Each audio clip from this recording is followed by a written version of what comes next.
The last document that was needed of me, I delivered it this morning to the person inside who asked for it. So yes, my task is done itself. And that lahat ng records, no, nasubmit natin sa kanila. Kung sinabi din niya na lahat ng everything that I did was for my country, whether that statement is acceptable or not. But that is my statement. Everything I did for my country. Yes, there is a doctor supervising his medical plan. Earlier this morning, I talked to the doctor, and then I was asking if she can explain to me what they are doing. But there's a doctor-patient confidentiality about that, so I just asked her just take care of him, and she said that she's doing that, and her visits are frequent with President Duterte because of his age, and she understands that he has medical conditions that need to be monitored. Yung tanong ng doktor sa Pilipinas, kasi meron siyang mga doktor doon sa Pilipinas, may medisina, pinadala natin dito yon, binigay natin doon sa loob. Yun yung gusto makuha ng doktor sa Pilipinas. Pero nagsabi yung doktor dito, sabi niya, hindi niya maibigay yan. But rest assured, sabi niya, I am a professional, I am a medical doctor. My job is to take care of the patient. Well, of course, worried tayo, diba? But we just have to trust them that they are professionals, no? At alam nila kung anong ginagawa nila. At nandoon naman na lahat ng records, no? Nasubmit natin sa kanila kung ano yung mga ginawa ng mga lab tests, ano yung mga diagnosis ng mga doctors noon. So at least nakikita niya yung medical history ni Pangulong Duterte, and nakikita niya siguro ngayon kung ano yung mga nararamdaman, kung meron man, at makadecide siya kung anong mga gamot, kung kailangan man. But I understand from the lawyers, unlike daw sa Pilipinas at sa Amerika na mahilig magbigay ng gamot ang doktor, dito daw sa Netherlands, hindi daw ganyan yung doktor. Unless na malala. Yes, very sila. Yes. Very conservative sila sa gamot. And I think siguro maganda din yon, no? Dahil nakita ko isang beses din yung doctor na kasama niya si Pangulong Duterte. Nung nag-request ako ng wheelchair, nagsabi yung nurse na ay hindi pwede kasi kailangan niya maglakad. And sabi ng doctor, you need to use your muscles. So ganun sila dito. Hindi tulad sa atin, no, na parang pag masakit ang ulo, diretso tayo inom ng paracetamol. So, hindi ganyan dito. So, we just have to trust their healthcare programs and then their professionalism. Maybe just a point of clarification. You were on the phone with your father. Aside from visiting him personally, how important is it that you still had to talk to him on the phone? Apart from visiting him personally? Oo. I have no schedule today to visit him in person. The schedule this afternoon will be for Hanilet and Veronica. I was here this morning to deliver documents that was asked of me from the detention unit. So I delivered it personally to the person who asked for it. And yes, so instead of in-person visit, I was allowed a phone call. So we discussed updates in that phone call.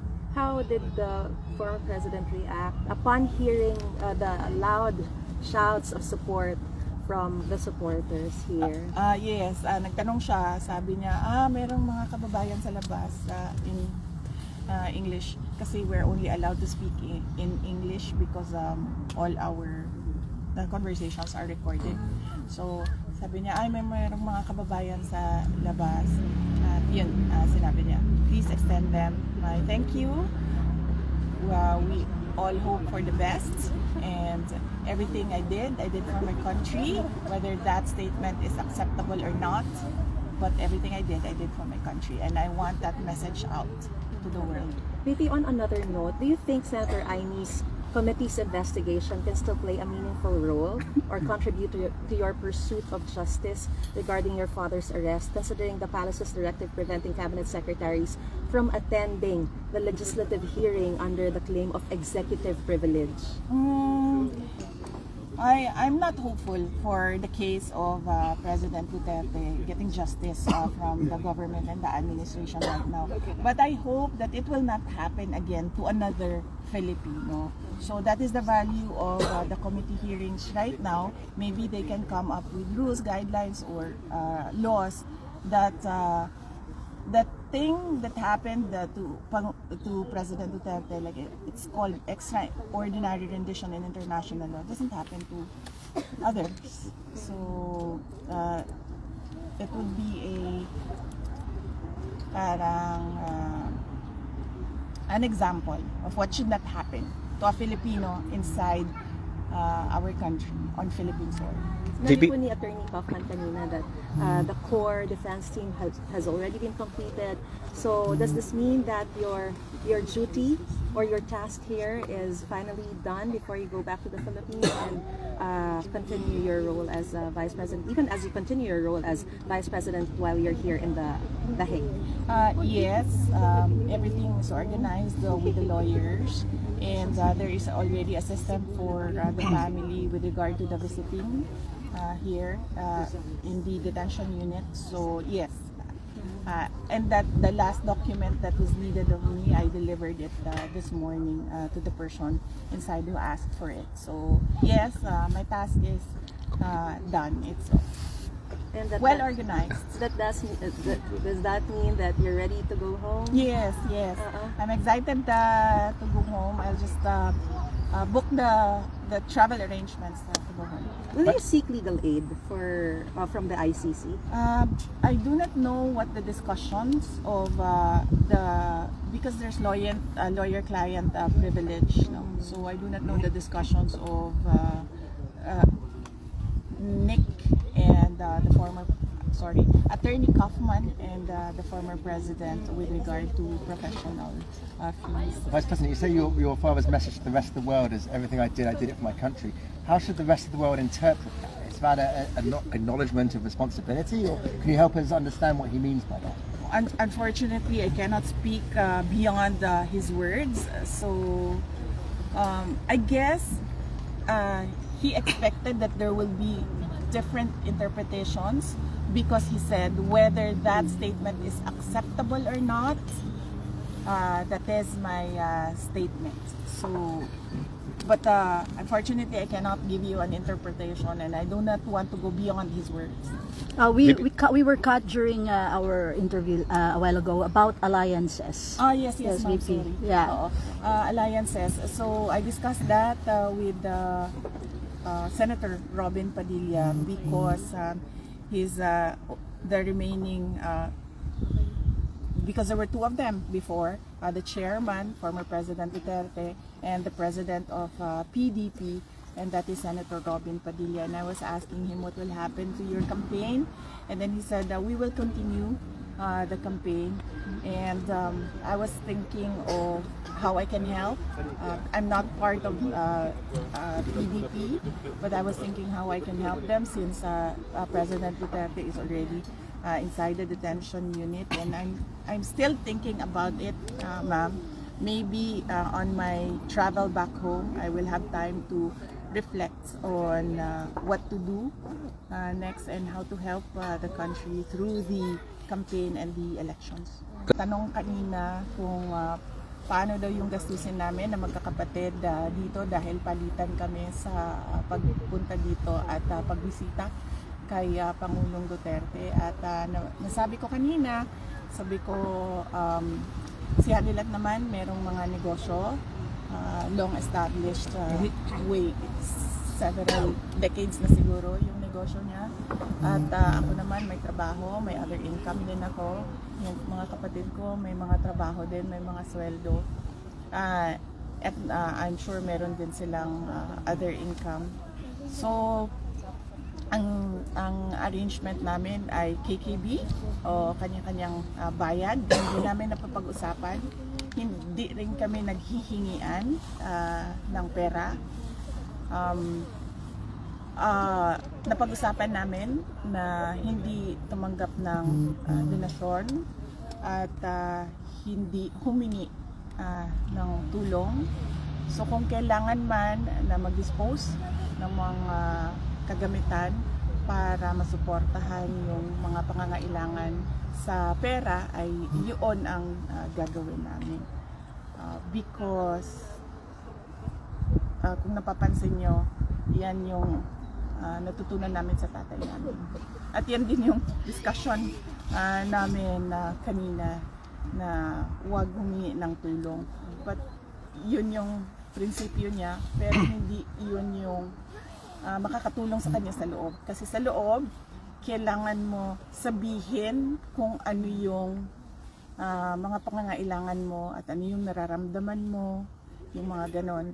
Sa doktor, like masakit ang ulo ko, hindi mo dapat tinatago, sinasabi mo, sasabihin mo sa guard, kailangan ko ng shaving cream, so ganon, mga ganon na mga bagay. Marami po nag-offer ng help na sa inyo in terms of financial?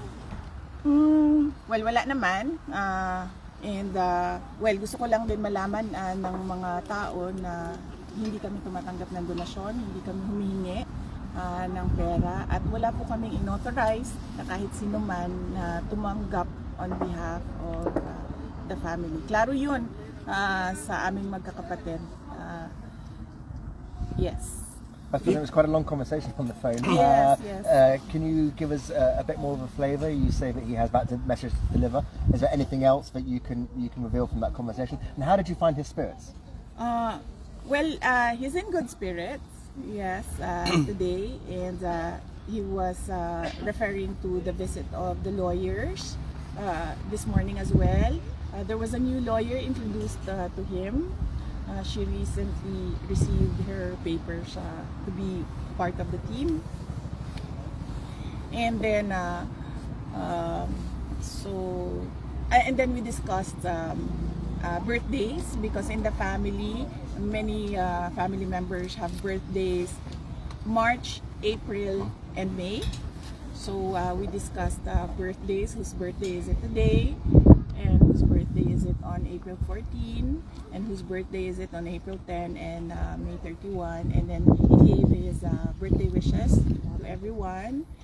And then, well, he repeatedly said, and I told him I understand where you are coming from, and I totally agree with the urgency. He wants to go back to the Philippines. Sabi niya, I am an old man, I can die anytime, but I want to die in my country. And I told him that we understand that you want it now and it is urgent.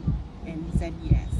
And I told him that the lawyers are working every day on your case, and there is a lawyer every day visiting you, explaining what they are doing. How does he spend his days?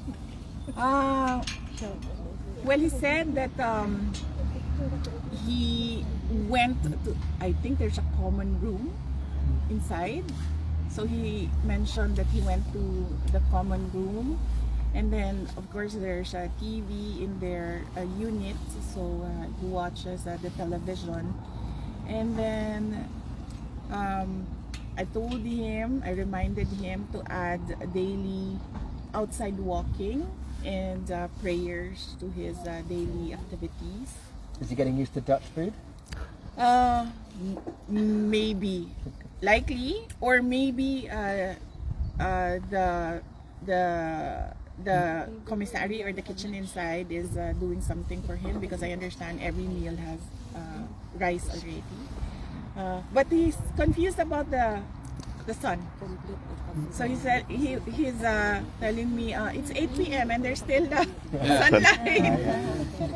There's the sunrise and the sunset. So yes. And has he had contact with other detainees? I would assume yes, because he said that he went to the common room. That's what he called it, the common room. So I would assume there are other detainees there in the common room. Would he reconsider writing his own memoir? That is something that I told him the first few days that I was visiting him, just write a book. And then he said that, and I told him Rizal wrote No Limitangere and El Filibusterismo, and he said, he answered me, at what age did Rizal write his book? Because I am 80 years old, and do you think I have the patience to? Yes. BP, kamusta daw po yung laundry ni tatay? Ginagawan po ng paraan. Meron po kaming hinihingi na request sa loob kung paano mapadali yung sistema ng paglinis ng kanyang mga damit. So sana ay maaprubahan. Pero syempre susunod pa rin kami kung ano yung desisyon ng detention unit. Sa ngayon, madami naman na siyang damit sa loob. So baka hindi pa naubos yung kanyang gamit sa loob. VP, kanina umaga, Philippine time, impeachment prosecutor Marcelino Lebanon and first Rider Representative Raj Gutierrez, they led the filing in the Senate of this petition or issue writ of summons to direct you po to answer the articles of impeachment within a non-extendable period of 10 days. You're going back home. You said that you already have a team ready for it, but let me just ask your reaction on this new petition that has been filed to the Senate with regards to this non-extendable writ of summons to direct you to answer. The best person to answer that right now is Senate President Cheese Escudero, since the summons was filed in the Senate. I do not wish to comment on that matter. With regards to the birthdays, you mentioned a lot of birthdays coming up. Does that necessarily mean that those who will be celebrating their birthdays will have a visitation schedule with the president so they can spend their birthdays with the former president? Yes. April 10, we have been requesting for a special visit. Yeah, VP, about the relationship, you said that your relationship with your siblings and your father has never been better. How about the relationship of your mothers? They don't have a relationship, ma'am. But I think former President Duterte is overjoyed with what happened to the relationships between my brothers and I and our half sister.